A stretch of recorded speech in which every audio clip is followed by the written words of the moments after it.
ƙarshe Mr. Mamdani ya mayar wa shugaban ƙasar da martani.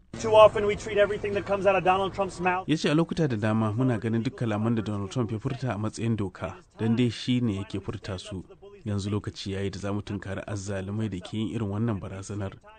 Ba wai mu ma mu zama azzaluman ba, kuma a lokuta da dama mun ga cewa martanin da ya fi dacewa mayar wa Donald Trump, kuma hanya ɗaya da za mu iya kawar da irin wannan barazana shine mu tashi tsaye mu ɗauki mataki. Baya ga zaben na magajin garin New York, ana kuma gudanar da wasu zaɓuka daban-daban da suka haɗa da na gwamnoni a jihohin New Jersey da Virginia.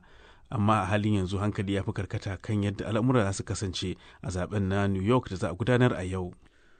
Rahoton Ibrahim Yusuf Muhammad kenan. To a Najeriya ana ci gaba da martani kan barazanar shugaban Amurka Donald Trump ta kai hari kasar bayan ikirarin da ya yi ana kashe Kiristoci. Yankin arewa maso gabas inda ƙungiyar Boko Haram ta fi ta'adi na ɗaya daga cikin yankunan da ake zargin ana kai har-haren da kan shafi hata mabiya addinin na Kirista. A don haka ne wata ƙungiya mai rajin ci gaban jama'ar yankin ta Movement for North East ta gudanar da wani taron gaggawa a Abuja, babban birnin ƙasar, don tattauna batun. Alhaji Abdulrahman Buba Kwacham shine shugaban ƙungiyar, ya kuma yi wa Imam Sale ƙarin bayani kan matsayar da suka cimma. Wannan abun ya ba mu mamaki kwarai da gaske, wanda hankalinmu ya tashi akan wannan magana. Menene Najeriya ta yi masa da yake wannan magana? Ni na sani a arewa yau da musulmi da Kirista duk muna zama lafiya. Yau da ya ce Najeriya zan taimake ku yaƙi ta'addanci, za mu yi marhaban da abun da ya faɗa. Ni a Adamawa a gidana, ni ne number one victim na Boko Haram. Aka fara atakin gidana, aka kashe mai gadina, aka harbi kukusnawa, wanda har yanzu bullet da aka harba a gidana yana cikin gidana. Ni ba Kirista ba, ni musulmi ne. To wannan abu zai bani mamaki. Kuma muna zama gaba ɗayanmu musulmai da Kiristoci. In an ce ta'addanci yana shafan musulmi da Kirista da wanda ma ba musulmi ba.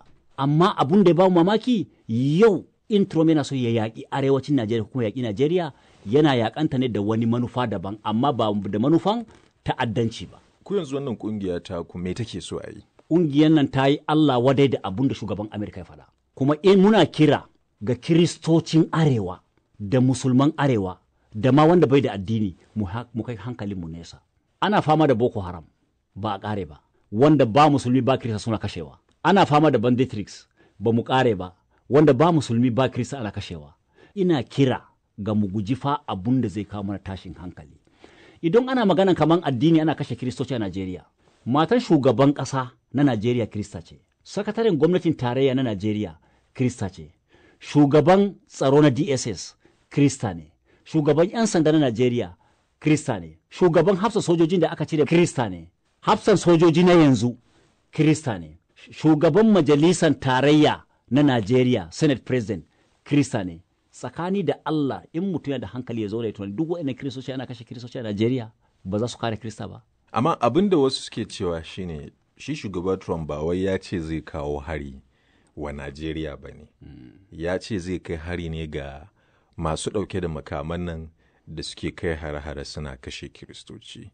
Idan wayannan za ka kai hari, menene abin damuwa a ciki? A'a, to ai da ya faɗa 'yan Boko Haram ko kuma bandits, mu za mu fara ce ma Allah ya saka masa da alheri. Inda ya ce 'yan ta'adda ko kuma ya ce Fulani Herdsmen wanda suke kashe mutane, wallahi za mu ba shi goyon baya 100%. Abin da tun zura mu gaba ɗayan mu a ƙasar da muka fita muka yi magana, ba mu ba duk Kiristan da yake arewa ya san abin da ya faɗa ƙarya ne. Duk musulmin da yake arewa ya san ƙarya ne.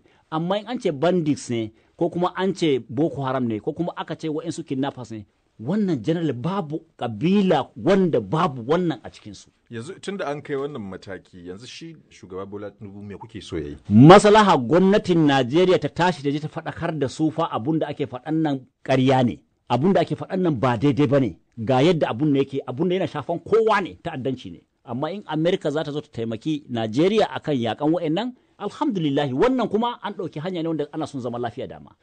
Don haka muna kira ga shugaban ƙasa da kuma abun da waɗanda wannan tsaro ya shafa su ɗauki mataki na gaggawa akan wannan, kar su ɗauke shi da bayan hannu. Alhaji Abdulrahman Buba Kwacham kenan, shugaban wata ƙungiyar da ke rajin ci gaban jama'ar yankin arewa maso gabashin Najeriya. To a jamhuriyar Nijar ma 'yan kasar ne suka fara mayar da martani bayan da gwamnatin Amurka ta yi gargaɗi ga 'yan ƙasarta su ƙaurace yin balaguro zuwa Nijar.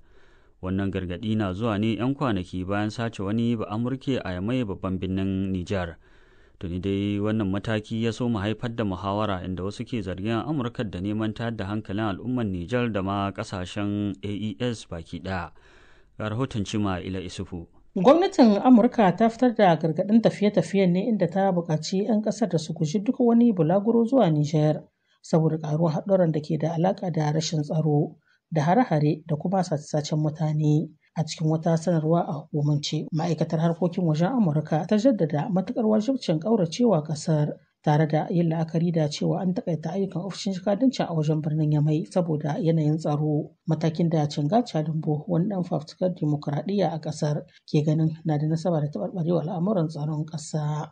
Ɗaukar matakin janyewa, gaba ma ina tsoron sai an rasa wani zai zo Nijar ziyara ko aiki ko kuma hulɗa ma tsakanin Nijar saboda ana ma harkar tsaro kamun sakenar kashi. Rashin tsaro da yamma Nijar katutu da ake musantawa ake ɓoyewa gashi na tabbata a zahiri. Ƙasa Amerika wadda tafi kowace ƙasa labarin sirri ta tabbatar da haka kuma ta yi gargaɗi ga 'yan ƙasar su taka.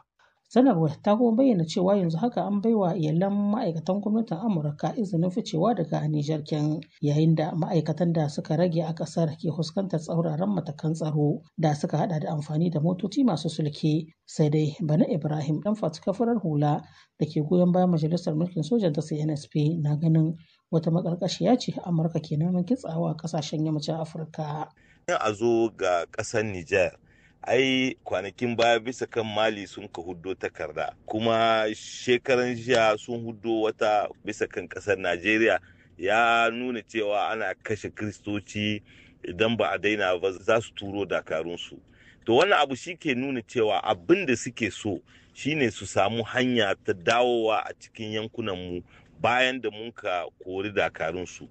Kenan shi duk Amerika duk hanyar da za su bi su dawo za su kama hanyar nan. Sai dai a cewar Sadiqa Abba ɗan jarida kuma mai nazari kan al'amuran tsaro wannan mataki na Amurka ba abin mamaki ba ne. Wanda ya san doka Amurka wannan bai ya jin mamakin abin da suka ce 'yan Amurka kar su tafi Nijar ko kar su tafi ƙasashen Sahel. Bai ya nuna cewa kaman akwai wani abin darura tsaro a Nijar. Amma yana nuna cewa Amurka tana tsoron gobe wani abu ya samu wani ɗan Amurka